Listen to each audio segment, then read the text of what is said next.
মাথার পাগড়ি খুইলা কোমরে বাঁধছেন, কয় মাঝে মাঝে এটা করতে হবে, কারণ সোজা আঙ্গুলি ঘি উঠবে না, সামনের নির্বাচনে কোন দুর্নীতিবাজদেরকে আর ক্ষমতায় আনবো না। কথা ঠিক কিনা? ইসলামের পতাকা উড্ডীন হবে, এই 7 আসনের মানুষ সুখে শান্তিতে বসবাস করবে।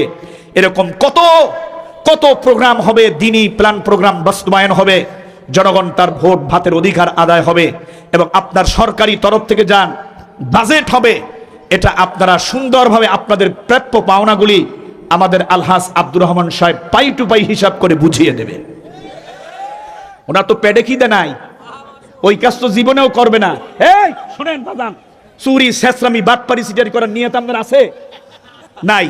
জোরে বলেন আছে? এই আপনারা এই ড্রেস আপ, এই সুন্নতি পোশাক এবং এই নুরানি চেহারা এবং তার অনেক বক্তব্য শুনেছেন, প্রতিশ্রুতিমূলক বক্তব্য। এই বক্তব্যের মাধ্যমে কি বোঝেন? তিনি কি চোর? তিনি কি ডাকাত? তিনি কি সন্ত্রাস?